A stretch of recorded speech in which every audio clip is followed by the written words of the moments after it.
game, releasing a new free DLC character every month. These included characters like Boom Boom, Koopa Troopa, and Dry Bowser. But this raises the question, why would you make these DLC characters when you already have the assets made for them in story mode? Why didn't you just provide these at launch and work on making the user interface more modes that we want? And why are you making Birdo a DLC character? I mean, come on, she's been in nearly every Mario Tennis. This is surprising.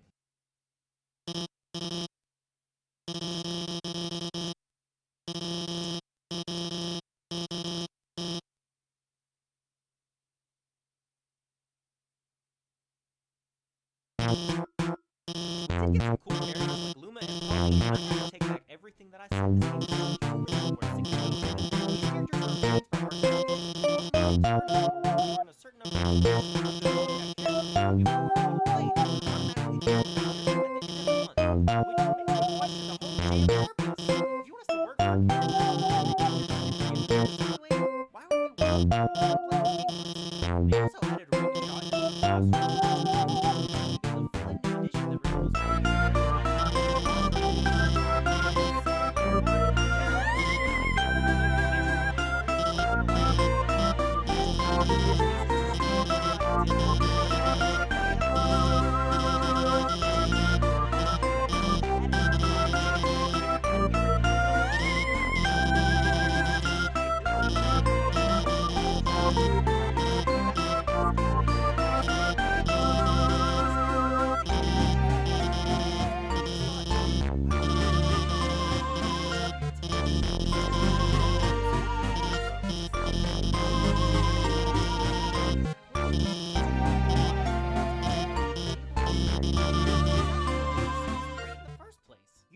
Mario Tennis, you'd go to Mario Golf.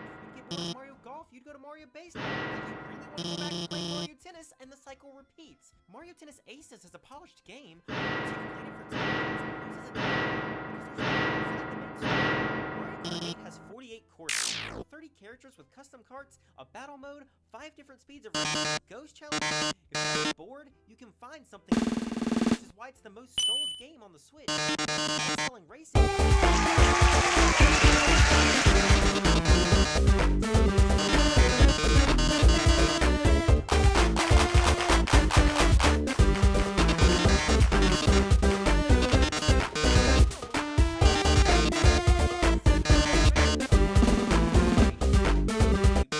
Sure, tennis is a glamorous sport, but why can't we go back to a game based around tennis?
how you want them to.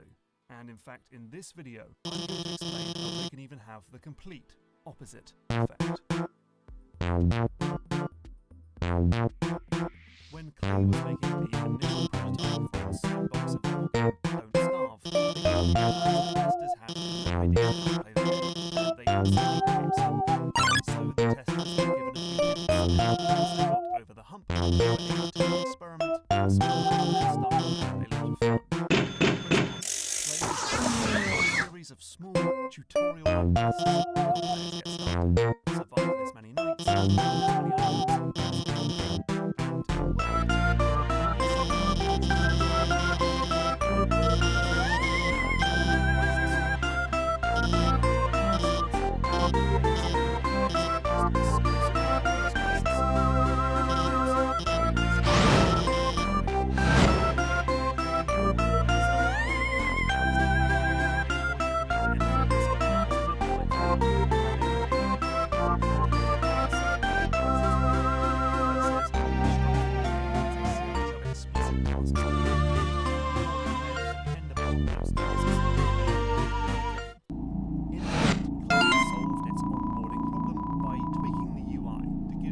subtle hints about how to get started, such as highlighting the most important items you can craft.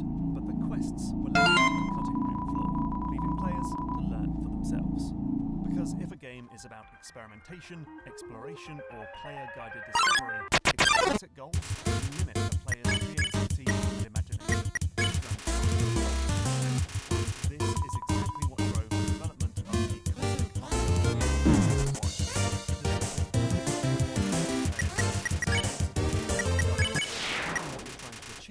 so that players are driven to explore this magical solar system with a sense of curiosity.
One, and when they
is someone else who is simply lost and without direction. It reminds me of my all-time favourite Steam forum post. In the thread about the open-ended whodunit Her Story, one user said, "It's up to you to decide when you are satisfied with the information you have found." To which the thread's author replied, "How do I decide when I am satisfied?" That post keeps me up at night. The nice thing about forums and rewards is that they provide structure and progression, so they can still be used, they just have to be applied carefully. Large, variety, players can complete whatever they want.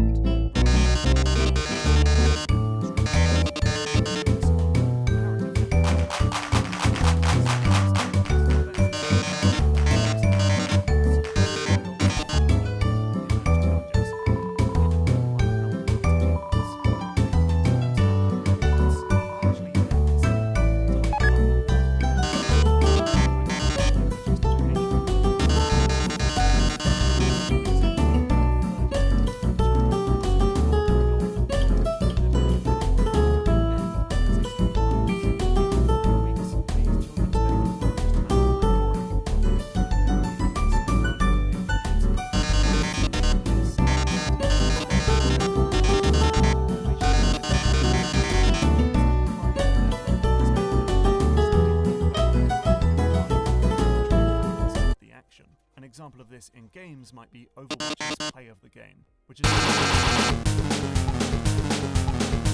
It doesn't really do anything, but it's a huge boost to against the starring role. And this is all over Nintendo's latest blockbusters. In Odyssey, there's nothing telling you that moveset, but here's a cheeky cache of coins as a pat on the back. And in Breath of the Wild, every suspicious move could be a reward.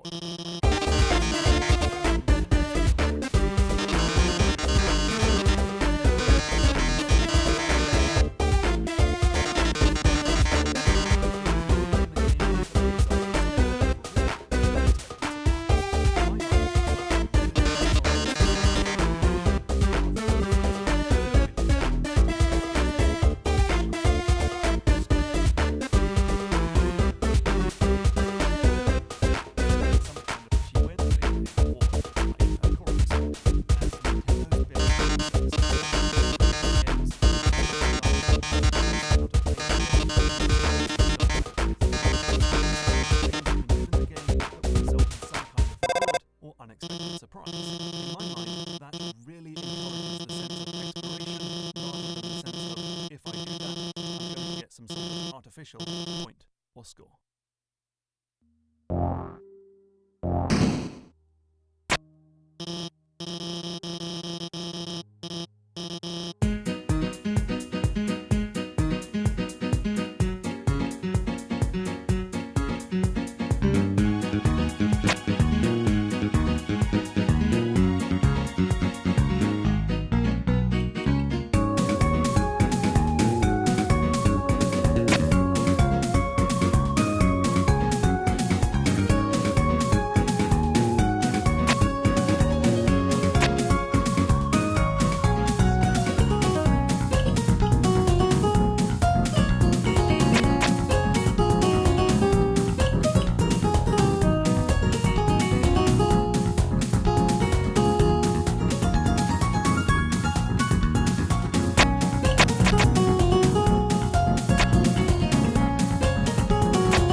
I thought everything improved. Anyways, my first exposure to the game was the J Schlatt. I finally got the 1.5. I've been watching Minecraft on YouTube for an entire year. Captain Sparkle's Skyblock and Survival Series flooded my feed, and Sky does Minecraft. The format kept me happy with that noise. I even remember the first ever Minecraft Hunger Games and getting pissed when Anthem won. The game mesmerized me. I've always had the tendency to obsess over games and television, but there was nothing close to Minecraft. Every tip video, mod showcase, music video, Easter eggs, honestly, I don't believe that information is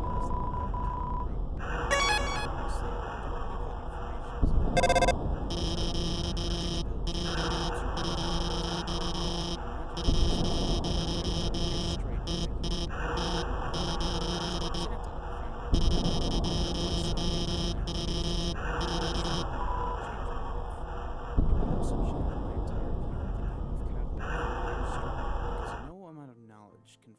prepared for the moment you click that button.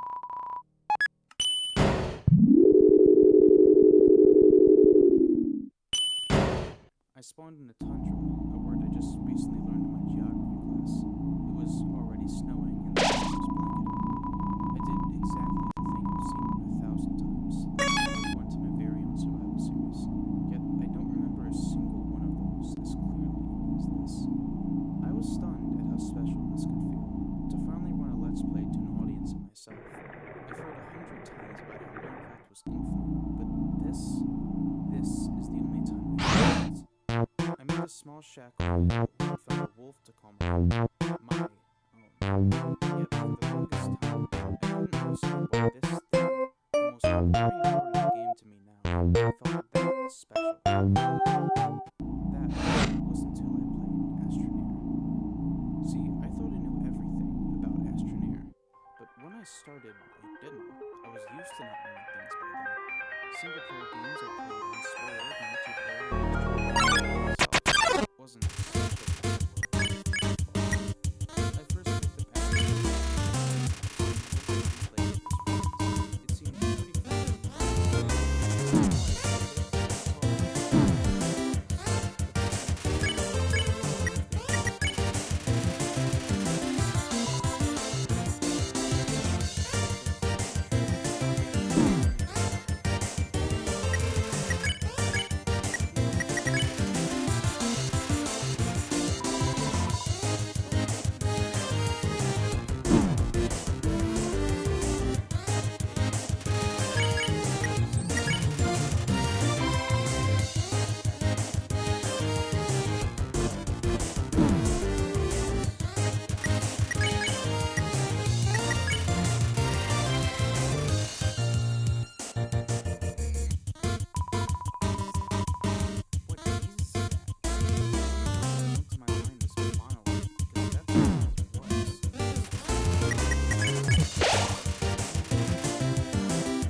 would fall from the sky and I was told to put them on, and so I did. A gun came from the sky and it told me to put it on, so I did. I shot at the enemies with the pistol and the game. That part was the games. You can explore the world of Terratech, but you can't explore Terratech. I lost interest pretty quickly.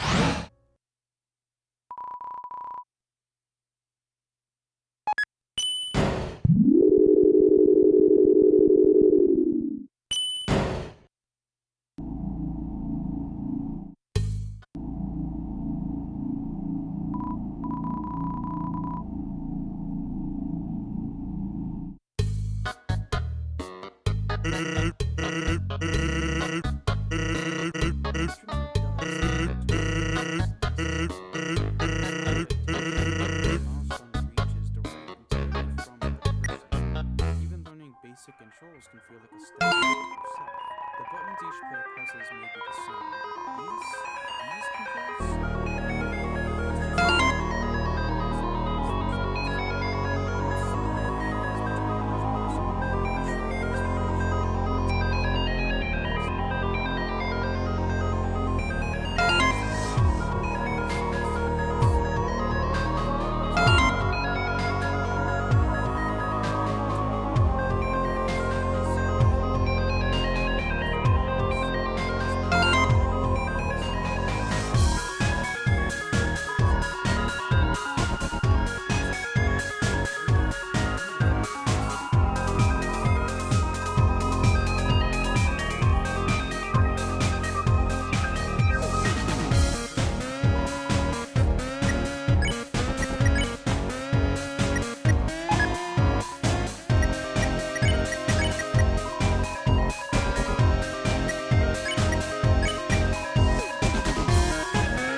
People from near creating systems and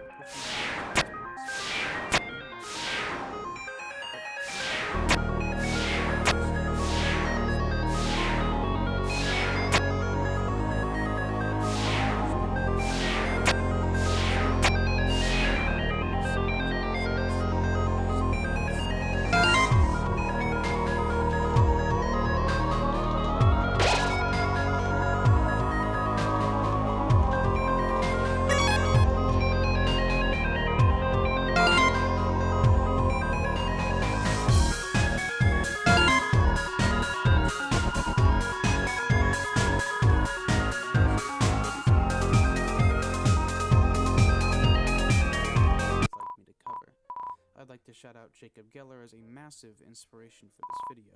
He genuinely makes some of the best content on this entire website.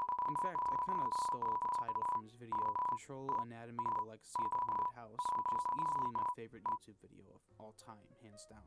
I'd like to cover more stuff like this in the future, so if you did enjoy it, please do let me know. I would love to do more. I think I'll do a Fall Guys video next though. I'll be sure to see you then. Anyways, thank you again for watching, and have a nice day.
Just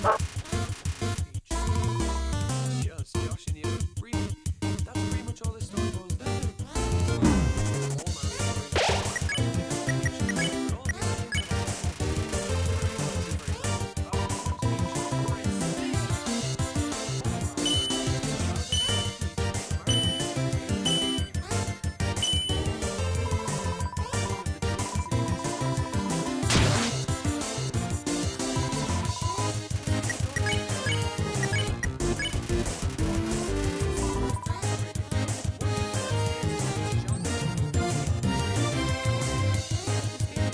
Transition 2D Mario into the third dimension, and the story is a true representation of that.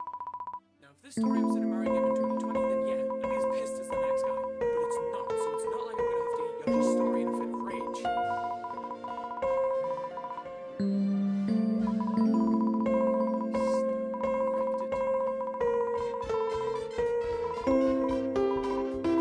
As previously mentioned, Super Mario 64 was one of the first games of its genre. And as such, gameplay in a 3D space at the time was a lot less refined. And taking that into consideration, holy shit, this game feels good. This game forms the basis of Mario's moveset in every game following it, so there aren't any unexpected moves. Alrighty then.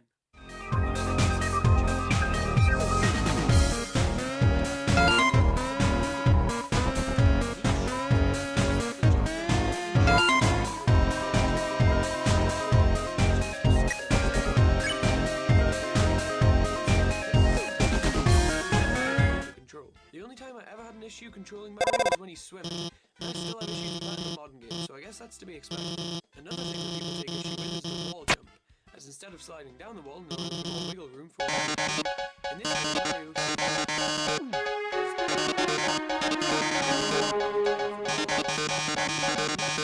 especially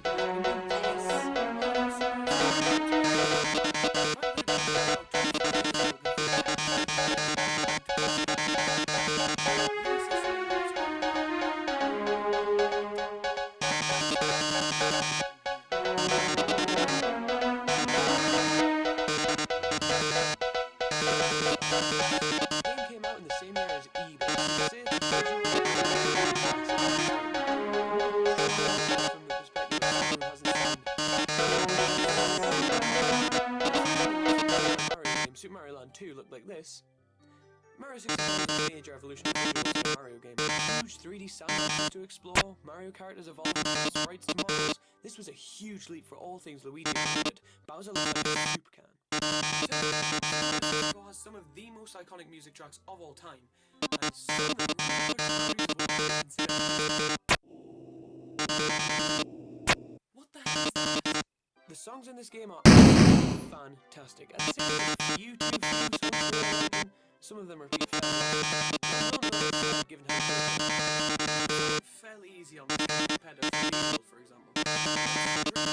Context surrounding it. The game is an incredible achievement for its time, and although it's aged, it would be a crime to try and downplay its importance.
fight this shit for brains. That's right, fuck you, Nintendo. You can't stop me.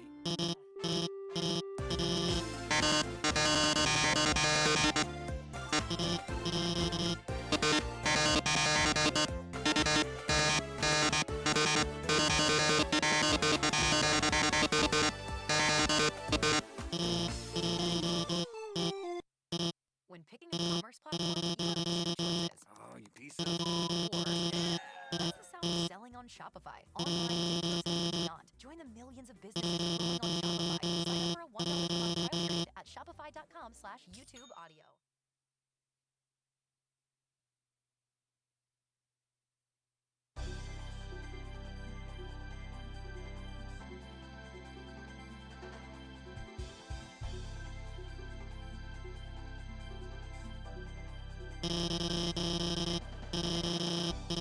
What do you think of when you think of a kart racer? More than likely, you think of red plumbers and green dinosaurs running around the track throwing shells at each other until a blue one comes up right before the finish line and you end up screaming, "Are you fucking kidding me?" Kart racers are iconic to the video game genre as they are easily accessible to all ages and work great as pick up and play titles for parties and get-togethers. But what if I told you that one of the greatest kart racers ever made is one most people today have never heard of? One that's completely broken the formula of kart racers and is still considered one of the most memorable kart racers, no, racing games of all time. With that being said, strap in, because I'm ready to tell you all about racing with Ryan. Just kidding, it's Snowboard Kids. Now I know what you're thinking. You're thinking, Saddle, this isn't a kart racer. There's no karts in it. Are you an idiot? The question is yes, but that's not the point here. My point is, this is 100% kart racing. Let me tell you, kart racers are dated all the way back to the 1990s, with the first game being Super Mario Kart. Wait, that's not right. Kart racers have dated all the way back to the 1990s, with the first technical kart racer being Power Drift, released in 1988 for the Nintendo Entertainment System. And can we actually know how well this game looks for an NES game? Power Drift was the first game to feature kart racing, and set the basis for all kart racers after it. Due to hardware limitations, it was fairly simplistic, as it was standard, get to the finish line as quick as possible. Drifting was the primary way of rounding turns, but Power Drift was about as simple of a racing game as you could get. It was visually impressive, but basically laid the groundwork for kart and racing games to come. No, kart racing really stood its ground in 1992 when Super Mario Kart released on the Super Nintendo, and this set the precedent for kart racers as we know today. Power-ups to enhance your gameplay, an optional drift mechanic, and more of a cartoony style than your typical standard racer. If anything that had a car in it was considered a racing game, then we could look at Gran Turismo Sport as the most visually impressive kart racer to date. That's not the case. Kart racers have become widely known for its wacky course design and unconventional gameplay mechanics. By adding in elements such as drifting, items, boosting, or whatever it may be, developers can design a game with a degree of difficulty easily accessible to younger players, yet attainable by video game veterans. At Snowboard Kids,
Times calls The Holdovers laugh out loud funny. Bravo. It's pure movie magic.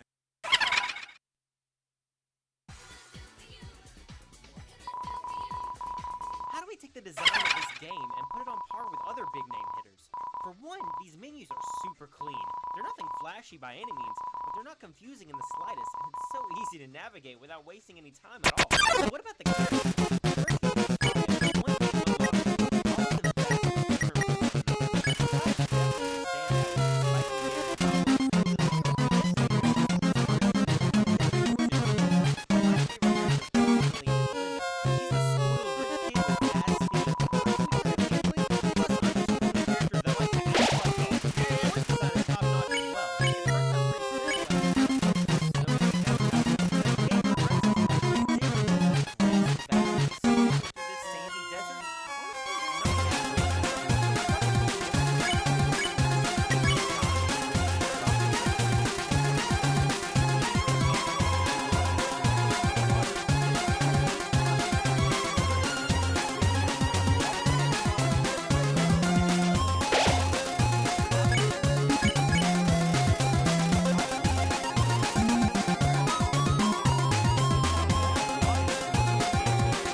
Force smash hit? Hotel Bar.